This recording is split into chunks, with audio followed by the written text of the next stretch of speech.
അതെ, ജയസൂര്യ ആദ്യം തുടങ്ങിയത് സൂര്യ ടി വിയിൽ ആങ്കറായിട്ടാണ്. അങ്ങനെ ബസ്സിലാണ് ഞങ്ങൾ നല്ല ലക്ഷറി കോച്ചിൽ അങ്ങനെ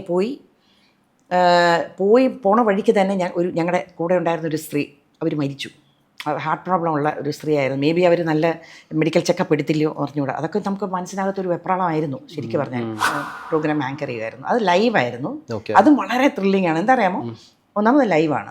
അപ്പം ഒരു അബദ്ധം പറയാൻ പറ്റില്ല. വളരെ ശ്രദ്ധയോടുകൂടി ഇരുന്ന് സബ്ജക്റ്റ് സംസാരിക്കണം. പാർവതി തിരുവോത്തൊക്കെ ലേറ്റർ നമ്മുടെ കിരൺ ടി വിയിൽ എൻ്റെ റിലേറ്റീവുമാണ് പാർവതി. അപ്പം പാർവതി ആദ്യമായിട്ട് നമ്മൾ കിരണിൽ കൊണ്ടുവന്നത്, കിരൺ വഴിയാണ് അവൾക്ക് ആങ്കറിങ്ങിന് വന്നത്. നന്നായിട്ട് അഭിനയിക്കും. അഭിനയം എന്ന് പറഞ്ഞു കഴിഞ്ഞാൽ പറയാതിരിക്കാൻ വയ്യ. Because it's A beautiful team work. ഞാൻ എൻജോയ് ചെയ്തിട്ടുണ്ട് സൂര്യ ടി വിയിൽ എൻ്റെ വർക്ക്. പക്ഷെ എന്നാൽ പോലും നല്ലൊരു ടീം വർക്ക് ഉണ്ടായിരുന്നു. ഫസ്റ്റ് ഞാൻ ഇതിലോട്ട് ഇറങ്ങുമ്പോൾ ആദ്യം ഒരു ഇൻ്റർവ്യൂ കഴിഞ്ഞിട്ട് നമ്മുടെ ഫിലിം ഡയറക്ടർ ഭരതൻ സാറിനെ ഇൻ്റർവ്യൂ ചെയ്തിട്ടുണ്ട്. അത് സത്യം പറഞ്ഞു കഴിഞ്ഞാൽ ഭയങ്കര പേടിയായിരുന്നു. ഒന്നാമത് വലിയൊരു ഡയറക്ടറിൻ്റെ ഫ്രണ്ട്സ് നിൽക്കുന്ന അന്ന് കത്തി നിൽക്കുന്ന കാലം. അപ്പോൾ അതിലുള്ള കുറച്ച് നല്ല ഫ്രണ്ട്സ് ഉണ്ട് എൻ്റെ. മഞ്ജു പിള്ള, ഡിംപിൾ, മായ, ദേവി, പിന്നെ കുറേ ഡോക്ടേഴ്സ് ഉണ്ട്. ഞങ്ങൾ ആദ്യം ചെയ്ത ട്രിപ്പും ഈ ചാർധാമായിരുന്നു.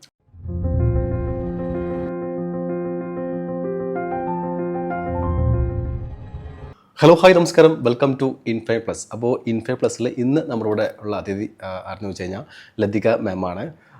മാമിനെ കുറിച്ച് പറയുകയാണെന്നുണ്ടെങ്കിൽ നമ്മുടെ പണ്ടത്തെ TV ചാനലിലൊക്കെ പ്രോഗ്രാം പ്രൊഡ്യൂസറായിരുന്നു, ആങ്കറോടെയാണ്. സോ നമുക്ക് പരിചയപ്പെടാം. നമസ്കാരം. നമസ്കാരം. സുഖമായിരിക്കുന്നോ? സുഖമായിട്ടിരിക്കുന്നു. ഓക്കെ. നമുക്ക് ആദ്യം തന്നെ ഈ നേരത്തെ ഇൻട്രോയിൽ പറഞ്ഞ പോലെ തന്നെ ആങ്കറിങ് ഒരു സംഭവം ഞാൻ അങ്ങനെയാണ് ആദ്യം തുടങ്ങുന്നത്. കാരണം എനിക്ക് അതൊരു വലിയൊരു എന്താ പറയുക, ആങ്കറിങ് ഒരു ഇഷ്ടമായിരുന്നു.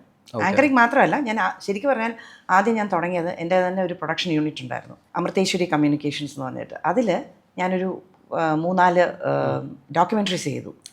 ഈ ഡോക്യുമെൻ്ററീസ് ചെയ്യുമ്പോൾ ഉള്ളൊരു ഗുണം എന്ന് പറഞ്ഞു കഴിഞ്ഞാൽ നമ്മുടെ ഇഷ്ടപ്പെട്ട ഒരു ടോപ്പിക് എടുക്കാം. സ്വന്തമായിട്ടുള്ള ഇത് പ്രൊഡക്ഷൻ യൂണിറ്റുമാണ്. അപ്പോൾ ഇതൊന്നുമില്ല, ദൂരദർശൻ വേണ്ടിയിട്ടാണ് ഞാൻ ചെയ്തത്. അപ്പോൾ ആദ്യത്തെ എൻ്റെ ഡോക്യുമെൻ്ററി എന്ന് പറയുന്നത് തെയ്യം കുറിച്ചായിരുന്നു. തെയ്യത്തിന് 97-ലാണ് ഞാൻ ചെയ്യുന്നത്. തെയ്യം എന്ന് പറഞ്ഞാൽ ആ കലാരൂപത്തിനെയാണ് ഞാൻ ഇത് ചെയ്തത്. അത് എൻ്റെ ഹസ്ബൻഡിൻ്റെ തറവാട്ടിൽ ഉള്ള തെയ്യമാണ്. അവിടെ തെയ്യം ഇങ്ങനെ രാത്രിയാകുമ്പോൾ തെയ്യം കളിക്കും. എന്നിട്ട് അത് ആണ് കംപ്ലീറ്റ് ആയിട്ട് ഞാൻ ഡോക്യുമെൻ്ററി എടുത്തത്. 2 ഇതായത് എപ്പോഴും ഞാൻ എടുക്കുമ്പം 2 ഇതെടുക്കും. അതായത് 2 എപ്പിസോഡായിരിക്കും. ഒന്ന് ബിഹൈൻഡ് ദ സീൻ, പിന്നെ ഒന്ന് സീൻ. അതായത് ബിഹൈൻഡ് ദ സീൻ എന്ന് പറയുന്നത് ഉദ്ദേശിക്കുന്നത് എന്താ പറഞ്ഞാൽ, എങ്ങനെയാണ് ആ കലാരൂപം വന്നത്, അതിൽ ആർട്ടിസ്റ്റ് എന്തൊക്കെയാണ് ചെയ്യുന്നത്, ഈ അവരുപയോഗിക്കുന്ന മേക്കപ്പ് ഉണ്ടല്ലോ, അതിനൊക്കെ അവർ നാച്ചുറൽ കളേഴ്സാണ് പണ്ട് ഉപയോഗിക്കുന്നത്. അപ്പോൾ അതൊക്കെ എങ്ങനെയാണ് ചെയ്യുന്നത്, അതിൻ്റെ വര എന്താണ്, അതിൻ്റെ പിറകെയുള്ള സ്റ്റോറി. ഇനി ഓരോ തറവാട്ടിലും ഓരോ തരം ഇതാണ് തെയ്യമാണ് കെട്ടിയാടുക. അപ്പോൾ ഇവിടുത്തത് ഒരു 4 പെൺ തെയ്യങ്ങളായിരുന്നു അന്നുണ്ടായിരുന്നത്. ഈ തെയ്യം എന്ന് പറഞ്ഞു കഴിഞ്ഞാൽ ഈ കുട്ടികളെ പേടിപ്പിച്ച് പുറകെ പോകണം? അല്ലല്ല, അത് കുമ്മാട്ടി എന്നൊക്കെ പറയുന്നതാണ്. അതല്ല, തെയ്യം എന്ന് പറയുന്നത് ദേവതയാണ്. ദൈവം എന്നുള്ളത് ലോപിച്ച് തെയ്യമായതാണ്. മനസ്സിലായില്ലേ? അത് ഈ ട്രൈബൽ ആൾക്കാരാണ് ചെയ്യുന്നത്. മനസ്സിലായില്ലേ? അപ്പം അങ്ങനെയുള്ള അവർ വന്നിട്ട് രാത്രി മുഴുവൻ കെട്ടിയാടും. കെട്ടിയാടി അനുഗ്രഹങ്ങൾ കൊടുക്കുക എന്നുള്ളതാണ്. അപ്പോൾ അതായിരുന്നു എൻ്റെ ഫസ്റ്റ് ഡോക്യുമെൻ്ററി.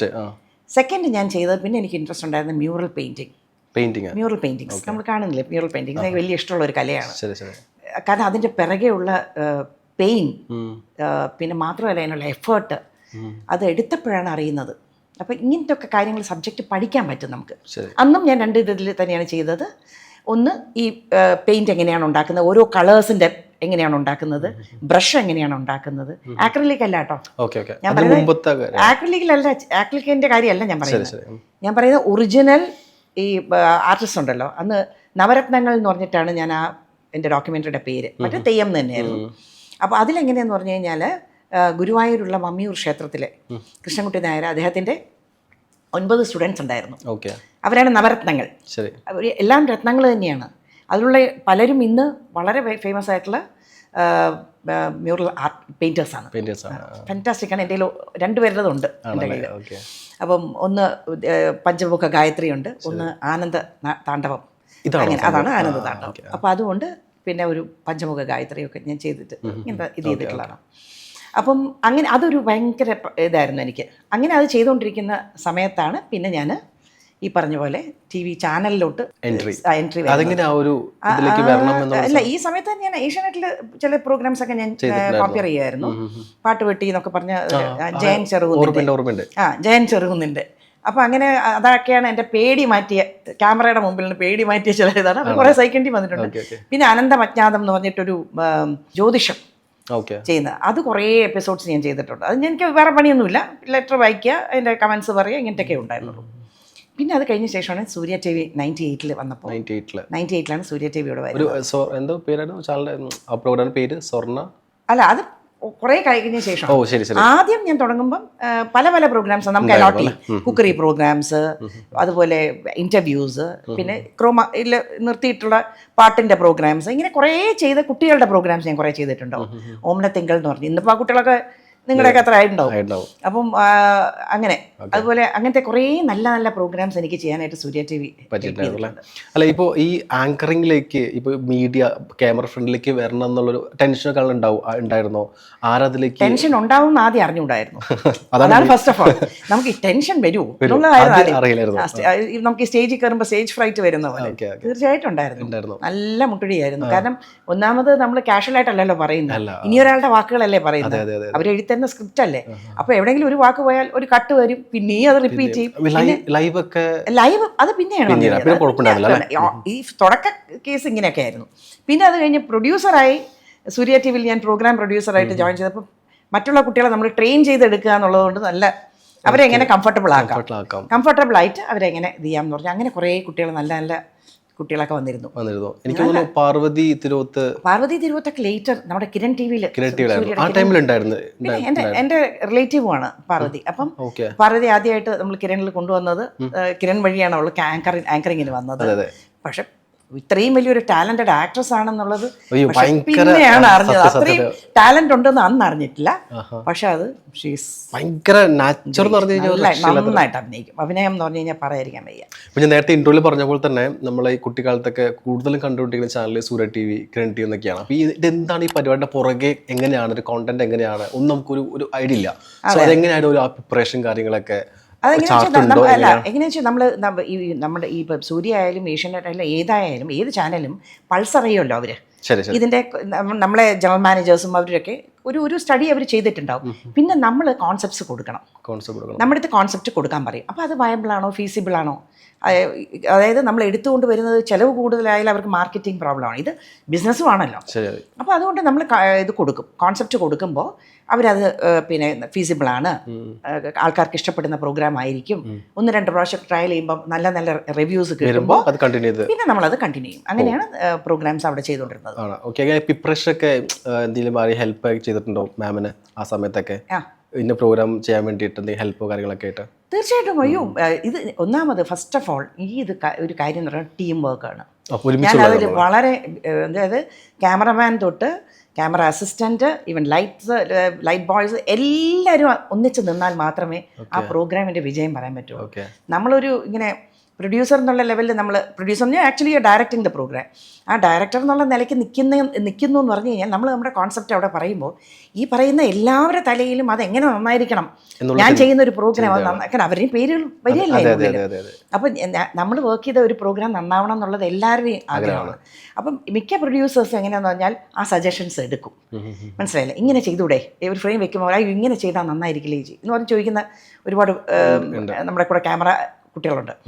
അപ്പോൾ അവർ ചോദിക്കുമായിരുന്നു ഇങ്ങനെ ചെയ്താൽ മതി. അപ്പോൾ നോക്കുമ്പോൾ നന്നായിട്ട് വരും. കാരണം അവരിലും ഉണ്ടല്ലോ, എല്ലാവരിലും ഇല്ലേ ടാലന്റ്. കാരണം ഇത് ക്രിയേറ്റീവ് ആയിട്ടുള്ള ഒരു ഫീൽഡ് അല്ലേ, എല്ലാവരുടെയും ഉണ്ടാവും. അപ്പം അത് നമ്മൾ അവിടെ കയറി എന്താ പറയുക, ഞാനിത് പ്രൊഡ്യൂസർ, എന്റേതാണ് പറഞ്ഞാൽ അവിടെ പോയി. Because it's A beautiful team work. ഞാൻ എൻജോയ് ചെയ്തിട്ടുണ്ട് സൂര്യ TVയിൽ എൻ്റെ വർക്ക്. എന്നുവെച്ചാൽ നല്ലൊരു പൊളിറ്റിക്സ് ഇല്ല എന്നല്ല ഞാൻ പറയുന്നത്, പക്ഷെ എന്നാൽ പോലും നല്ലൊരു ടീം വർക്ക് ഉണ്ടായിരുന്നു. നമ്മുടെ ആക്ടർ ജയസൂര്യ ആളുടെ പ്രോഗ്രാംസ് ഒക്കെ വന്നിട്ടില്ല? ജയസൂര്യ ആദ്യം തുടങ്ങിയത് സൂര്യ TVയിൽ ആങ്കറായിട്ടാണ്.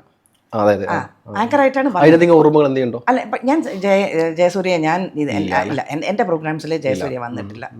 പിന്നെ ഞാൻ കൂടുതൽ ഞാൻ പറഞ്ഞില്ല കുക്കറി കുട്ടികളുടെ പ്രോഗ്രാം എല്ലാവർക്കും അലോട്ട് ചെയ്യും കേട്ടോ, ഓരോരുത്തരുടെ അവരുടെ ടേസ്റ്റ് അനുസരിച്ച് അതാണ് ചെയ്തുകൊണ്ടിരുന്നത്. അങ്ങനെ അതൊരു 12 കൊല്ലം ഒരു വ്യാഴവട്ടക്കാലം അതിനകത്ത് സ്പെൻഡ് ചെയ്ത് പലതരം പ്രോഗ്രാംസ് ചെയ്യാൻ പറ്റി. നല്ല നല്ല ഇൻ്റർവ്യൂസ് മമ്മൂട്ടി സാറിൻ്റെ, മോഹൻലാൽ സാറിൻ്റെ അവരൊക്കെ ഇൻ്റർവ്യൂ നന്നായിട്ട് ചെയ്യാൻ പറ്റിയിട്ടുണ്ട്. ഒരുപാട് നല്ല സ്റ്റാർസിൻ്റെ അതും വളരെ ഇൻട്രസ്റ്റിംഗ് ആയിട്ട് നമുക്ക് ചെയ്യാൻ പറ്റിയിട്ടുണ്ട്. അവരും വളരെ നന്നായിട്ട് കോഓപ്പറേറ്റ് ചെയ്തിട്ടുള്ള പ്രോഗ്രാംസ് ആയിരുന്നു. നമ്മുടെ ലൈഫിൽ ഒരു പർട്ടിക്കുലർ ടൈം എടുത്ത ഒരു ഡിസിഷൻ എടുത്തിട്ട് ലൈഫ് ചേഞ്ച് ആയ ഒരു മൊമെന്റ് ഉണ്ടായിട്ടുണ്ടോ? ഉണ്ടെങ്കിൽ അത് എന്തായിരിക്കും ഡിസിഷൻ? അല്ല അങ്ങനെ എനിക്ക് ഞാൻ എപ്പോഴും പറയും, പിന്നെ എൻ്റെ ഇത് നോക്കി ലൈഫിൻ്റെ ഒരു ലൈൻ നോക്കിയാൽ മരിച്ച ആളുടെ ലൈൻ ഇങ്ങനെ പോകില്ലേ, അതായത് അപ്സും ഇല്ല ഡൗൺസും ഇല്ല, ഇങ്ങനെ സ്ട്രേറ്റ് ലൈനിൽ പോകില്ലേ എന്ന മാതിരിയേ പോയിട്ടുള്ളൂ. അതുപോലെ എൻ്റെ വലിയ തീരുമാനങ്ങളൊന്നും എടുക്കേണ്ടി വന്നിട്ടില്ല. ഇതിങ്ങനെ വരും, അത് കഴിയും, അതങ്ങ് പോകും. അങ്ങനെ ജീവിതം അങ്ങനെ ജീവിച്ചങ്ങ് പോകും. അല്ലാതെ വലിയ ഡിസിഷൻ ഒന്നും എടുത്ത് ചെയ്യാൻ മാത്രം അങ്ങനെ തോന്നിയിട്ടില്ല. പക്ഷേ എൻ്റെ പാഷൻസ് കുറച്ച് ചില കാര്യങ്ങളുണ്ട്, അതെനിക്ക് ഇത് ചെയ്യാൻ പറ്റിയിട്ടുണ്ട്. അതായത് ഇപ്പം ഇതൊരു ഫേസ് ഓഫ് ലൈഫാണ് അല്ലേ. ഒരു 12 വർഷം സൂര്യയിലുണ്ടാവുക, അതിൽ കുറേ ആൾക്കാരെ പരിചയപ്പെട്ടു, നല്ല ഫ്രണ്ട്സിനെ ഉണ്ടായി, അതിനകത്ത് വർക്ക് ചെയ്യുന്ന ഇന്നും ഫ്രണ്ട്ഷിപ്പ് മെയിൻറ്റെയിൻ ചെയ്യുന്ന ആൾക്കാരുണ്ട്.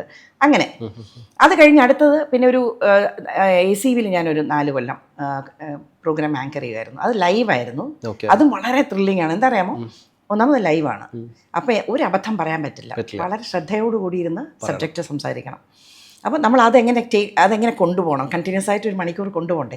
ചില ആൾക്കാർ വളരെ വലിയ ആൾക്കാരാണ് വന്നിരിക്കുന്നത്, 1 മണിക്കൂർ നമ്മൾ എന്താ സംസാരിക്കാൻ പോകണമെന്ന് അവരിങ്ങോട്ട് ചോദിക്കും. നമുക്ക് പോവാം, അത് കഴിയുമ്പോൾ നമുക്കറിയാം സമയം പോയത് അറിയില്ല എന്നൊക്കെ പറഞ്ഞ് ഞങ്ങൾ അതൊരു നല്ല രസമാണ്. അതങ്ങനെ ഒരു 4 കൊല്ലം കഴിഞ്ഞപ്പോൾ പിന്നെ ഇൻ്റർവ്യൂ ചെയ്യാൻ തക്ക ആൾക്കാർ ഒരുവിധപ്പെട്ട എല്ലാവരെയും ഇൻ്റർവ്യൂ ചെയ്തു അല്ലേ. ഇപ്പോഴത്തെ പ്രോഗ്രാംസ് ഒക്കെ റെക്കോർഡിംഗ് ആണെങ്കിൽ അത്ര വലിയ ബുദ്ധിമുട്ടുണ്ടാവില്ല, നമുക്ക് കട്ട് ചെയ്യാം, വീണ്ടും ടേക്ക് എടുക്കാം. പക്ഷെ ലൈവ് ആണെങ്കിൽ ഭയങ്കര ബുദ്ധിമുട്ടാണ്, അതും ആ കാലത്ത്. അപ്പോൾ മാമിന് ലൈവ് ചെയ്തിട്ടുണ്ട്, റെക്കോർഡിംഗ് ചെയ്തിട്ടുണ്ടല്ലോ. സോ ആ ഡിഫറൻസ് ഞാൻ പറഞ്ഞില്ല. ഞാൻ ആദ്യം ഒരു ഇൻ്റർവ്യൂ ഫസ്റ്റ് ഞാൻ ഇതിലോട്ട് ഇറങ്ങുമ്പോൾ ആദ്യം ഒരു ഇൻ്റർവ്യൂ കഴിഞ്ഞിട്ട് നമ്മുടെ ഫിലിം ഡയറക്ടർ ഭരതൻ സാറിൻ്റെ ഇൻ്റർവ്യൂ ചെയ്തിട്ടുണ്ട്. അത് സത്യം പറഞ്ഞു കഴിഞ്ഞാൽ ഭയങ്കര പേടിയായിരുന്നു. കാരണം ആദ്യമൊക്കെ ഉള്ള ഒരു കാലം നമുക്കറിയാം, ഇപ്പം ചെയ്തു തുടങ്ങിയപ്പോൾ എങ്ങനെയായിരുന്നു അതുപോലെ നമുക്ക് ഭയങ്കര പേടിയാണ്. ഒന്നാമത് വലിയൊരു ഡയറക്ടറിൻ്റെ ഫ്രണ്ടിൽ നിൽക്കുന്ന അന്ന് കത്തി നിൽക്കുന്ന കാലം, വൈശാലി തുടങ്ങിയിട്ടില്ല, അതിന് തൊട്ട് മുമ്പുള്ള കാലമാണ്. വൈശാലി പ്ലാൻ ചെയ്തുകൊണ്ടിരിക്കുന്നു.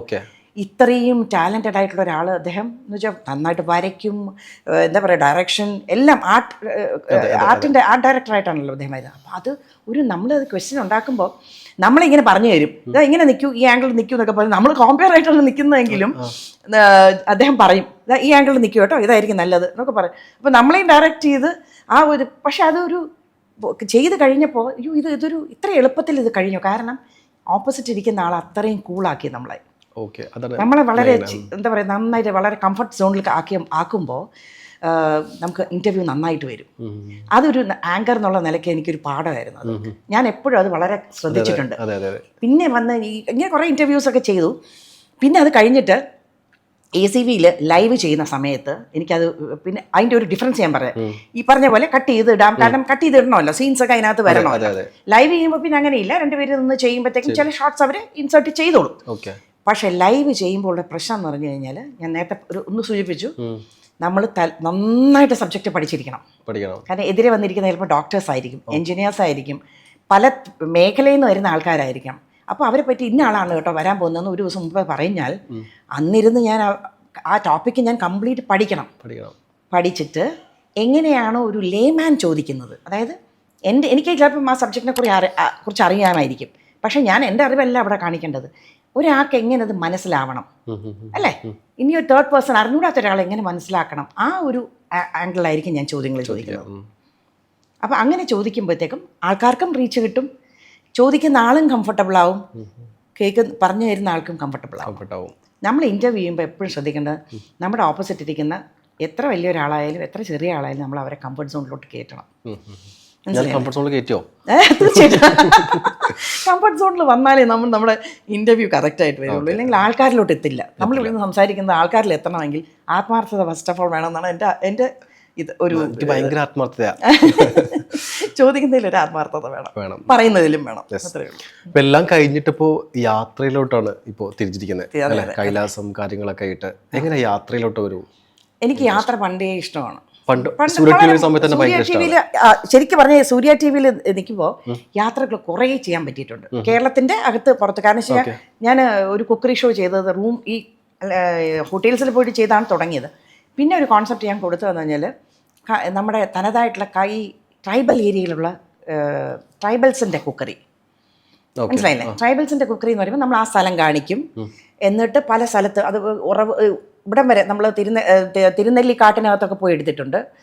പിന്നെ ഇവിടെ പെരിങ്ങമല മലയൊക്കെ കയറി പകുതി ചെന്നിട്ട് ഈ അവിടുത്തെ ട്രൈബൽസിൻ്റെ ഉണ്ടല്ലോ ഈ കിഴങ്ങുകളൊക്കെ പറിച്ചിട്ടില്ല അങ്ങനത്തെ കുക്കറി, അവിടെ കിട്ടുന്ന ഒരു തരം ഞണ്ട്, ഇങ്ങനെയൊക്കെ പറഞ്ഞ് ഭയങ്കര ഇൻട്രസ്റ്റിംഗ് ആയിട്ടുള്ള ചില കുക്കറിയൊക്കെ ചെയ്യാൻ പറ്റിയിട്ടുണ്ട് അങ്ങനെ കേരളത്തിലെ ഇതിൽ. പിന്നെ ആ കുക്കറി ചെയ്യുമ്പോൾ ഒരു ഗുണം എന്ന് പറഞ്ഞാൽ നമ്മൾ റീച്ചിൻ്റെ അല്ല, നമ്മുടെ അതിൻ്റെ ഒരു വിഷ്വൽ ബ്യൂട്ടി ഉണ്ടല്ലോ.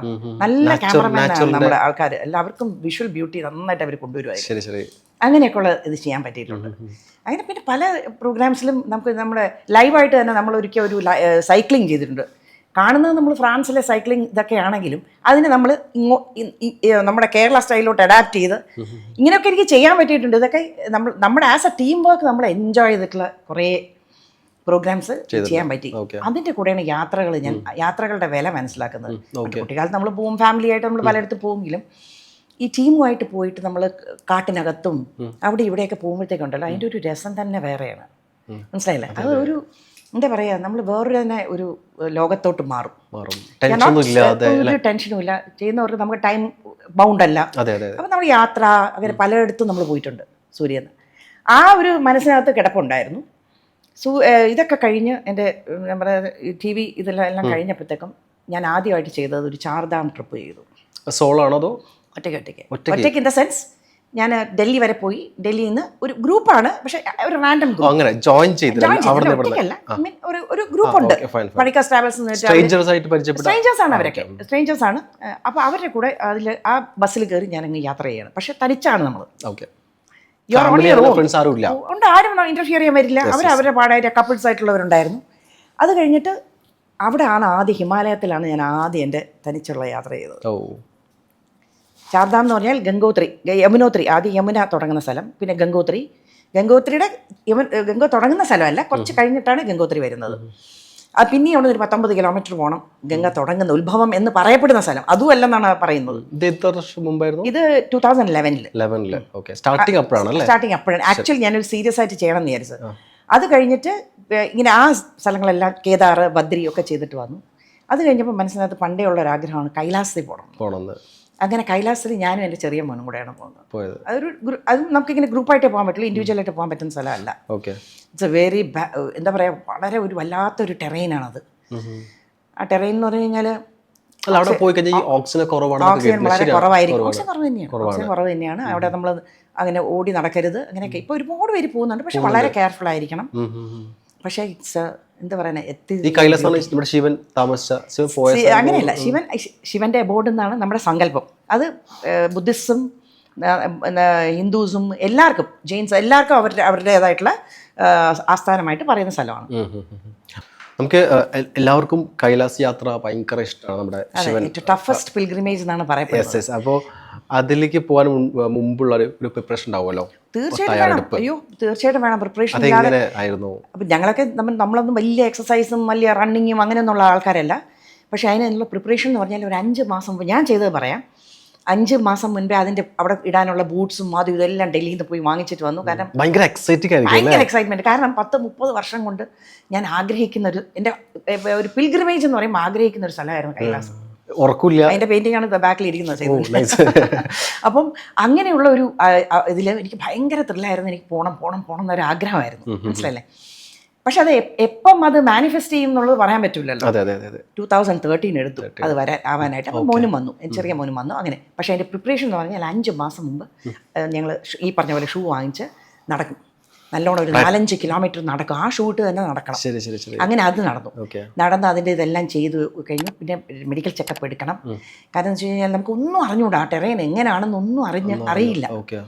മനസ്സിലായില്ലേ? ഇവിടുത്തെ പോലെ പച്ചപ്പോ അങ്ങനെ ഒന്നും ഇല്ല അവിടെ. ഒരു മരമില്ല, കുഞ്ഞു കുഞ്ഞു ശ്രബുണ്ട്.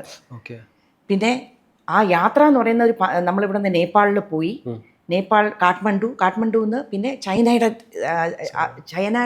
അധിനിവേശമുള്ള സ്ഥലമാണ് ടിബറ്റൊക്കെ. ടിബറ്റ് കംപ്ലീറ്റ് ചൈനീസ് അധിനിവേശമുള്ള സ്ഥലമാണ്. അപ്പോൾ അവരുടെ തന്നെ പെർമിറ്റോട് കൂടിയേ നമുക്ക് പോകാൻ പറ്റുള്ളൂ. അങ്ങനെ ബസ്സിലാണ് ഞങ്ങൾ നല്ല ലക്ഷറി കോച്ചിൽ അങ്ങനെ പോണ വഴിക്ക് തന്നെ ഞങ്ങളുടെ കൂടെ ഉണ്ടായിരുന്ന ഒരു സ്ത്രീ അവർ മരിച്ചു. ഹാർട്ട് പ്രോബ്ലം ഉള്ള ഒരു സ്ത്രീ ആയിരുന്നു. മേ ബി അവർ നല്ല മെഡിക്കൽ ചെക്കപ്പ് എടുത്തില്ലയോ അറിഞ്ഞുകൂടാ. അതൊക്കെ നമുക്ക് മനസ്സിനകത്തൊരു വെപ്രാളമായിരുന്നു ശരിക്കും പറഞ്ഞാൽ. പക്ഷെ നമ്മളെല്ലാം ഓക്സിജൻ നോക്കും, എല്ലാം നോക്കും. അങ്ങനെ ഭയങ്കരമായിട്ട് പ്രിപ്പയർ ചെയ്യാതെ പോകരുത്. ടെൻഷൻ ഉണ്ടായിരുന്നോ?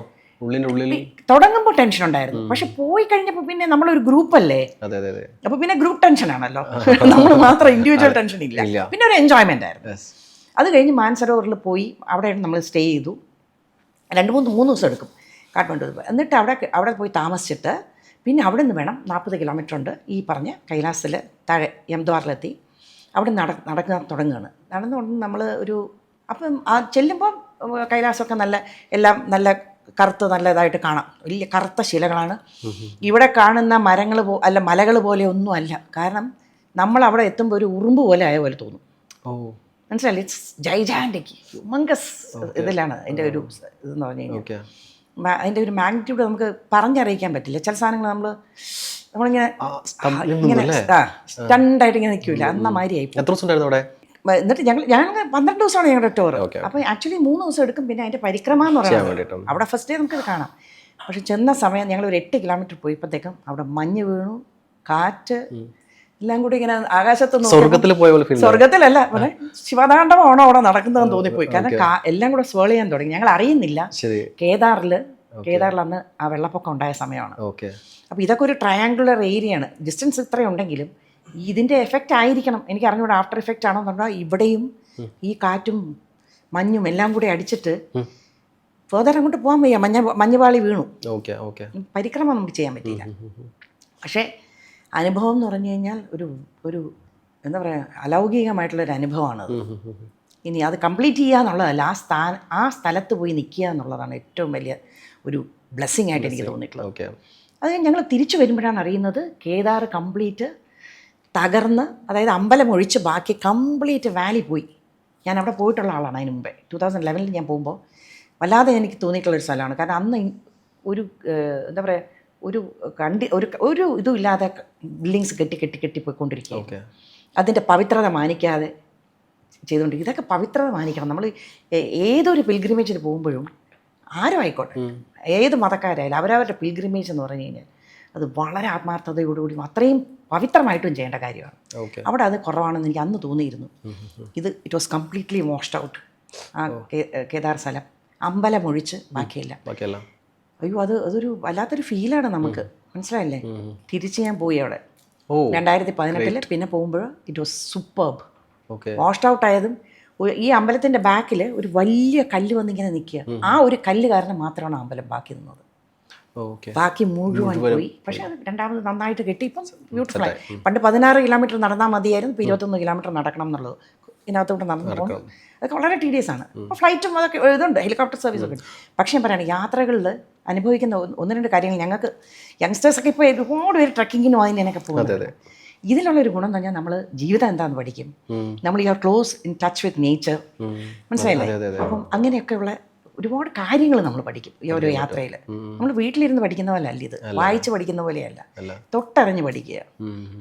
അതിൻ്റേതായിട്ടുള്ള ഒരു മനോഹാരിതയുണ്ട്. അപ്പം ഇതൊക്കെ ടൂർ കഴിഞ്ഞ് നമ്മളിങ്ങനെ വരുമ്പോൾ ഫസ്റ്റ് ഇത് കഴിഞ്ഞു. അത് കഴിഞ്ഞ് ഞാൻ വന്ന് ഇവിടെ പറയുമ്പോൾ, എൻ്റെ ഫ്രണ്ട്സിൻ്റെ അടുത്ത് പറയുമ്പോൾ അവർ പറയുന്നത് ചേച്ചി ഞങ്ങളെയും കൊണ്ടുപോകണം. പിന്നത്തെയൊക്കെ ടൂർ എങ്ങനെ ഞാൻ ആദ്യം ഒരു പ്രാവശ്യം പോയിട്ട് വന്നാൽ ഉടനെ ഇവരെല്ലാവരും കൂടി തുടങ്ങും. അപ്പോൾ അതിൽ നല്ലൊരു ഗ്രൂപ്പുണ്ട്. അപ്പം ഞാൻ പറഞ്ഞില്ലേ, ഞാൻ ഇതെല്ലാം വിട്ട് കഴിഞ്ഞതിന് ശേഷം ഞാൻ സ്വസ്തി എന്ന് പറഞ്ഞൊരു ഗ്രൂപ്പ് ഫൗണ്ടേഷൻ ഉണ്ട്. അതിൽ ഞാൻ അതിൽ ട്രസ്റ്റ് ചെയ്യാണ്. അതിപ്പം ക്യാൻസർ അവയർനെസ്സും അങ്ങനെ പല കാര്യങ്ങളും നമ്മളിപ്പോൾ ചെയ്യുന്നതിൽ നമുക്ക് പിന്നെ വരാം. അപ്പോൾ അതിലുള്ള കുറച്ച് നല്ല ഫ്രണ്ട്സ് ഉണ്ട് എൻ്റെ.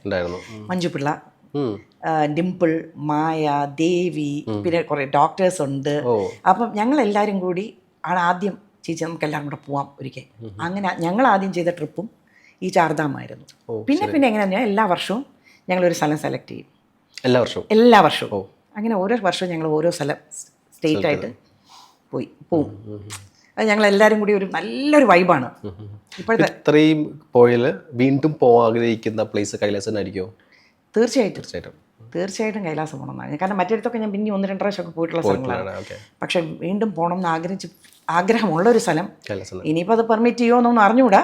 കഴിഞ്ഞ 5 കൊല്ലമായിട്ട് നിർത്തി വെച്ചിരിക്കുകയായിരുന്നു അവിടെ. പക്ഷെ ഇനി ചോദിച്ചാൽ തീർച്ചയായിട്ടും കൈലാസം എനിക്ക് ഭയങ്കര ഇഷ്ടമുള്ള ഒരു യാത്രയാണ്. ഓക്കെ, നമ്മുടെ ലൈഫിൽ ഈ ഒരു കാര്യം ചെയ്യുമ്പോൾ I will be more happy എന്ന് തോന്നുന്ന ഒരു കാര്യം ചോദിക്കുകയാണെങ്കിൽ എന്തായിരിക്കും പറയാം? എനിക്ക് അങ്ങനെയൊന്നും ഇല്ല കേട്ടോ. ഒന്നാമത് ഫസ്റ്റ് ഓഫ് ഓൾ ഞാനൊരു ബോറടിക്കുന്ന ഒരാളൊന്നുമല്ല. ഞാൻ എല്ലാം ചെയ്യുന്ന ഹാപ്പി ആയിട്ട് തന്നെയാണ് ചെയ്യാറ്. ഈ ഒരു സംഭവം ചെയ്ത് കഴിഞ്ഞാൽ കുറച്ച് കംഫർട്ടാണ്. എന്തെങ്കിലും ഇപ്പോൾ ഒറ്റയ്ക്കിരിക്കണം എന്നായിരിക്കും, യാത്രയായിരിക്കാം, അല്ലെങ്കിൽ ഫിലിമോ, അല്ലെങ്കിൽ കൊച്ചുപിള്ളേർ സംസാരിക്കുക, അങ്ങനെയല്ല. അങ്ങനെ ചെയ്യാൻ എനിക്ക് വേരിയഡ് ഇൻട്രസ്റ്റുമാണ്. ഒന്നാമത് വളരെ വേരിയഡ് ആയിട്ടുള്ള ഒരു ഇൻട്രസ്റ്റ് ഉള്ള ആളാണ്. ശരി. കാരണം ഇത് മാത്രമല്ല, എനിക്ക് കുക്കറി ഇഷ്ടമാണ്, നന്നായിട്ട് പാചകം എനിക്ക് ഇഷ്ടമാണ്. വെജിറ്റേറിയൻ ആണെങ്കിൽ നോൺ വെജിറ്റേറിയൻ ഞാൻ കുക്ക് ചെയ്യും. എൻ്റെ ചുറ്റുമുള്ളവർ നോൺ വെജിറ്റേറിയൻസ് ആണ്, അപ്പോൾ അത് ചെയ്യും. അതും എനിക്കിഷ്ടമാണ്. എന്നത്തെ റുട്ടീൻ അല്ലെങ്കിലും ബാക്കിയുള്ളതൊക്കെ എനിക്ക് അതും ചെയ്യും. എല്ലാം ചെയ്യേണ്ടി വന്നാൽ അതെല്ലാം ചെയ്യും. അപ്പോൾ അത് എനിക്കിഷ്ടമാണ്. പിന്നെ അതുപോലെ എനിക്ക് ഈ പറഞ്ഞ പോലെ എനിക്ക് വീടൊക്കെ ഒന്ന് അറേഞ്ച് ചെയ്ത് നല്ല നീറ്റായിട്ട് വെക്കുന്നത് ഇഷ്ടമാണ്.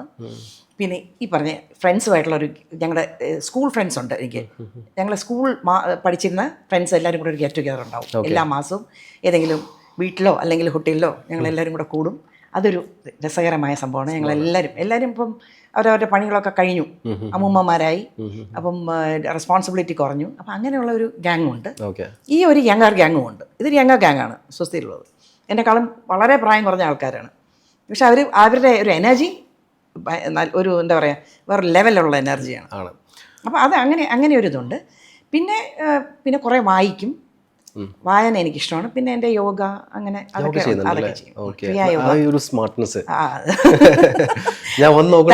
Thanks to Kriya Yoga. ഭയങ്കര സ്മാർട്ടാണ്. പിന്നെ ജീവിക്കണ്ടേ, ജീവിച്ചു പോണ്ടേ. എനിക്ക് തോന്നുന്നു എത്ര സ്മാർട്ടാണ്, കാരണം വെജിറ്റേറിയൻ ആയതുകൊണ്ടാണോ? ആഹാരത്തിന് ഒരു വലിയ പങ്കുണ്ട് നമ്മുടെ ഇതിൽ. നമുക്ക് പറയുന്നുണ്ടല്ലോ ഗുളിക പോലെ എന്തോ സംതിങ്. അല്ല, തീർച്ചയായിട്ടും എന്താ വെച്ചാൽ അന്നം ബ്രഹ്മമാണെന്ന് പറയുന്ന നമ്മുടെ ഒരു ഇതാണ്. അതായത് ഹിന്ദു ഇതിൽ അന്നം ബ്രഹ്മമാണ്. ബ്രഹ്മമാണ്, എല്ലാം ബ്രഹ്മമാണ്. പക്ഷെ അന്നം എന്ന് പറയുന്നത് വളരെ ഇമ്പോർട്ടൻസ് കൊടുക്കേണ്ട ഒരു കാര്യമാണ്. എന്തും വഴിയിൽ കാണുന്ന മുഴുവൻ വാങ്ങിച്ച് തിന്നു കഴിഞ്ഞാൽ അത് കുറച്ച് കഴിയുമ്പോൾ നമ്മുടെ ഇതിൽ ചിന്തയിലെങ്കിലും റിഫ്ലക്റ്റ് ചെയ്യും. ഇപ്പം കാണുന്നത് ട്രെൻഡ് എന്താണ്, കുട്ടികൾ കൂടുതലും നോൺ വെജിനടുത്തോടുള്ള ഇത് കാണിക്കുമ്പോൾ അതിനകത്ത് വൈകാരികമായിട്ടുള്ള പല ചേഞ്ചസും വരുന്നതാണ് എനിക്ക് തോന്നുന്നത്. പലയിടത്തും ഞാൻ കേട്ടിട്ടുള്ളതും അങ്ങനെയാണ്. ഞങ്ങളുടെ ഗുരുക്കന്മാരും ഒക്കെ പറയുന്നത് നമ്മുടെ ആഹാരം നമ്മൾ വളരെ നിയന്ത്രിക്കണം. ഇനി വെജിറ്റേറിയൻ ആണെന്നും പറഞ്ഞ് വലിച്ചു വാരി കഴിക്കുമരുത്. അതിനും ഒരു നിയന്ത്രണം വേണം. നമ്മളൊരു നിയന്ത്രണത്തോടു കൂടി പോകാമെങ്കിൽ തീർച്ചയായിട്ടും ഒരുപാട് പ്രശ്നങ്ങൾ മാറിക്കിട്ടും. ഇന്നത്തെ ഈ എനിക്ക് തോന്നുന്നു ചിന്താഗതി തന്നെ മാറുന്നത് ഒരുപാട് നോൺ വെജ് കഴിക്കുമ്പോഴാണോ എന്ന് എനിക്ക് സംശയമുണ്ട്. ഇതിപ്പോൾ മിക്കവാറും നോൺ വെജ് കഴിക്കുന്ന കുട്ടികൾ തന്നെ വഴക്ക് പറയാൻ സാധ്യതയുണ്ട്. പക്ഷേ ഓൺ ആൻഡ് ഓഫ് കുഴപ്പമില്ല. പക്ഷെ കൂടുതലും കുറച്ച് വെജിറ്റേറിയൻ കൂടെ ഇൻക്ലൂഡ് ചെയ്യാൻ നോക്കണം അവരുടെ ഡയറ്റിലെന്ന് എനിക്ക് വരുന്ന കുട്ടികളോടല്ല. ഇത് മാത്രമായിട്ട്, കാരണം ചിലവരുണ്ട് ചിക്കൻ മാത്രമേ കഴിക്കുകയുള്ളൂ, അല്ലെങ്കിൽ മട്ടൺ മാത്രമേ കഴിക്കുകയുള്ളൂ, രാവിലെ ആകുമ്പോൾ ബീഫ് കഴിക്കണം, ഇങ്ങനെയൊക്കെ പറയുന്ന കുട്ടികളുണ്ട്. കഴിക്കാം, പക്ഷെ അതിൻ്റെ കൂടെ കുറച്ച് വെജിറ്റബിൾസും നല്ലത് ഫ്രഷ് ആയിട്ടുള്ള അതും കഴിക്കാനായിട്ട് ശ്രദ്ധിക്കുക എന്നുള്ളത് നല്ലൊരു കാര്യമായിരിക്കും. നമ്മുടെ മമ്മൂക്കയ്ക്ക് ഭയങ്കര ഫുഡ് റൊട്ടീനാണ് അല്ലേ? അപ്പോൾ അത് എങ്ങനെയാ അറിയോ എന്തെങ്കിലും? പിന്നെ തീർച്ചയായിട്ടും ആർക്കും അറിഞ്ഞൂടാ, എല്ലാവർക്കും അറിയാം അദ്ദേഹം വളരെ പെർട്ടിക്കുലറാണ്, കൂടുതൽ അറിയുന്നത്. അങ്ങനെയൊന്നുമില്ല. കാരണം ഞാൻ ഇന്റർവ്യൂ ചെയ്തിട്ടുണ്ടെന്നല്ലാതെ ഞങ്ങൾ നല്ലൊരു ഇന്റർവ്യൂ തന്നിട്ടുണ്ട്. പക്ഷേ ആർക്കും അറിയാത്ത അദ്ദേഹത്തിൻ്റെ വളരെ സ്ട്രിക്റ്റാണ് എല്ലാ കാര്യങ്ങളിലും. വളരെ പ്രത്യേകിച്ച് ഫുഡ് അത് കാണാനുമുണ്ട് അല്ലേ, അത്ര നല്ല എന്താ പറയുക, ഈ ഏജിലും അത് വളരെ എന്താ പറയുക സ്ട്രിക്റ്റായിട്ട് ഫോളോ ചെയ്യുന്ന ഒരാളാണ്. അങ്ങനെയൊന്നും നമുക്ക് ഫോളോ ചെയ്യാൻ പറ്റില്ല. കാരണം നമ്മൾ ഈ പറഞ്ഞ പോലെ വെജിറ്റേറിയനാണ് ഞാൻ. പക്ഷെ എനിക്കൊരു സ്വീറ്റ് ടൂത്ത് ഉണ്ട്. ഞാൻ ചോക്ലേറ്റ് എനിക്ക് വലിയ ഇഷ്ടമാണ്. ചോക്ലേറ്റ് കണ്ടമാനം കഴിക്കുമായിരുന്നു. പ്രത്യേകിച്ച് സൂര്യയിലുള്ള എൻ്റെ ഗ്രൂപ്പിന് കംപ്ലീറ്റ് അറിയാം. കിട്ടുന്ന ചാൻസിലൊക്കെ ഞങ്ങൾ ചോക്ലേറ്റ് വാങ്ങിച്ച് കഴിക്കും. അത് എന്നിട്ട് ഇഷ്ടപ്പെട്ട കാരണം ഞാൻ ഉണ്ടാക്കാൻ പഠിച്ചിട്ടുണ്ട്. ഞാൻ ചോക്ലേറ്റ് ഉണ്ടാക്കാൻ പഠിച്ചിട്ട് ചോക്ലേറ്റ് ഉണ്ടാക്കി കഴിക്കുമായിരുന്നു. അതും ഇഷ്ടമാണ്. പിന്നെ നല്ല ഇപ്പോഴും ഇഷ്ടമാണ്.